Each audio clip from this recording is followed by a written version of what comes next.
नमस्कार, आप देख रहे हैं हालचाल।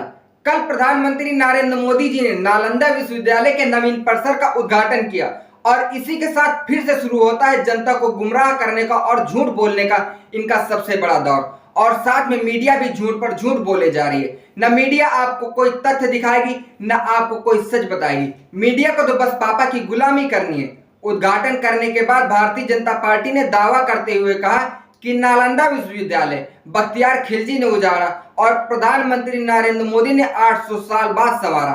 उजाड़ा तो बख्तियार खिलजी नहीं था, लेकिन जो दावा किया जा रहा है कि 800 साल बाद प्रधानमंत्री नरेंद्र मोदी जी ने ही इसको संवारा है और किसी और को कोई योगदान नहीं है, इसका भी खुलासा होना चाहिए। लेकिन जो सबसे बड़ी बात यह होती है पत्रकारों की कि वो जनता के सामने सच रखे।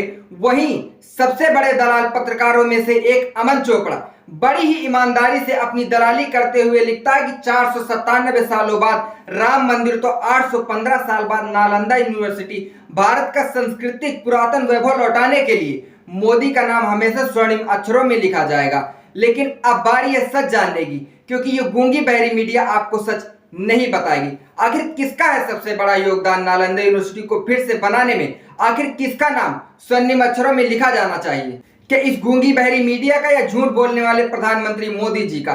सबसे बड़ा सच जान लीजिए। जो लोग दावा करते हैं उन्होंने नालंदा यूनिवर्सिटी को फिर से बनवाया, उनके सबसे बड़े घपले ये है कि नरेंद्र मोदी वाली मतलब इंडिया सरकार ने नालंदा यूनिवर्सिटी के लिए जारी फंड में भारी कटौती की थी। बिहार तो ये सवाल पूछ ही रहा है, लेकिन इसका जवाब भाजपा के सहयोगी दल जेडीयू को भी अवश्य मांगना चाहिए। आइए अब जानते हैं नालंदा यूनिवर्सिटी की पूरी तथ्यात्मक बातें। नालंदा विश्वविद्यालय को फिर से बनाए जाने का विचार सबसे पहले 2006 में तत्कालीन राष्ट्रपति एपीजे अब्दुल कलाम ने दिया था। 2007 ईस्ट एशिया समिट में इसके पुनः स्थापना के आइडिया को कई देशों ने एंडोर्स किया। 2007 में ही इसे बनाने के लिए बिहार विधानसभा ने कानून पास किया और 2009-10 में ईस्ट एशिया समिट में कई देशों ने निर्माण में सहयोग का वादा किया और इसमें भारत सरकार के विदेश मंत्रालय का अहम योगदान था। 2010 में भारत की संसद ने नालंदा यूनिवर्सिटी एक्ट 2010 पास किया और यह यूनिवर्सिटी अस्तित्व में आया। बिहार सरकार ने यूनिवर्सिटी कैंपस के लिए 485 करोड़ जमीन दिया। जनवरी 2014 में मनमोहन सिंह की सरकार नई यूनिवर्सिटी के भवन निर्माण के लिए 1749 करोड़ और अन्य खर्च के लिए 977 करोड़ के फंड को स्वीकृति दी। यूनिवर्सिटी कई वर्षों से संचालित है। अब जो प्रधानमंत्री फीता काटने गए थे वह बिल्डिंग का फीता काटने गए हैं, न कि यूनिवर्सिटी की स्थापना करने का। उस बिल्डिंग का फीता जिसके लिए फंड भी पिछली यूपीए सरकार ने कर दी थी। हाँ, मोदी सरकार ने इस फंड में कटौती जरूर की है। इनसे झूठ और झूठा प्रचार कितना भी करवा लो, लेकिन कई हद तक नीतीश कुमार जी ने नरेंद्र मोदी जी को एक्सपोज करने का काम किया है। नीतीश कुमार ने ट्वीट करके लिखा, आज राजगीर में ऐतिहासिक नालंदा विश्वविद्यालय के नए कैंपस का प्रधानमंत्री नरेंद्र मोदी जी द्वारा उद्घाटन किया गया। नालंदा विश्वविद्यालय का इतिहास गौरवशाली था। इसकी पहचान ज्ञान के केंद्र के रूप में होती थी। देश ही नहीं बल्कि दुनिया के कई देशों के लोग यहाँ पढ़ते थे। 1200 ईस्वी के लगभग यह विश्वविद्यालय नष्ट कर दिया गया था। मार्च 2006 में तत्कालीन राष्ट्रपति स्वर्गीय एपीजे अब्दुल कलाम जी ने बिहार दौरे के दौरान नालंदा विश्वविद्यालय को फिर से स्थापित करने की बात कही थी।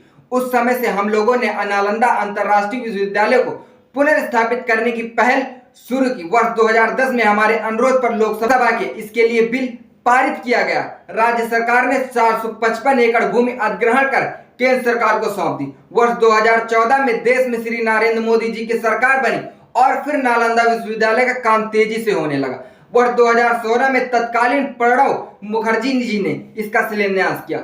आज नालंदा विश्वविद्यालय पूरी तरह से कार्यरत हो गया है। यह अत्यंत संतोष की बात है। इसके विस्तार में राज्य सरकार हर संभव मदद करेगी। लेकिन नीतीश कुमार जी ने यह तो बताया कि 2016 में प्रणब मुखर्जी जी ने इसका शिलान्यास किया था, लेकिन उन्होंने ये नहीं बताया कि जो कि कांग्रेस पार्टी के समय में राष्ट्रपति थे। नीतीश कुमार जी ने यह भी नहीं बताया कि भारतीय जनता पार्टी ने कैसे फंड में कटौती थी। दर्शकों, एक झूठ बोलने की हद होती है, लेकिन इन मीडिया वालों और इन नेताओं को लगता है कि भारत देश में अनपढ़ों की जमात है, जिससे हम जो कुछ भी बोलेंगे इन्हें कुछ पता नहीं चलेगा। अरे भाई, हम भी पढ़े लिखे लोग हैं, हमें भी अधिकार है पढ़ने लिखने का और हमारे अंदर भी सद्बुद्धि है। तो कृपया करके इतना झूठ तो ना बोले जो कि पकड़ा जाए। तो मीडिया और नेताओं के झूठ को लेकर आपका क्या कहना और आपका क्या मानना है? कमेंट बॉक्स में कमेंट करके जरूर बताएं। देखते रहिए हालचाल। जय हिंद।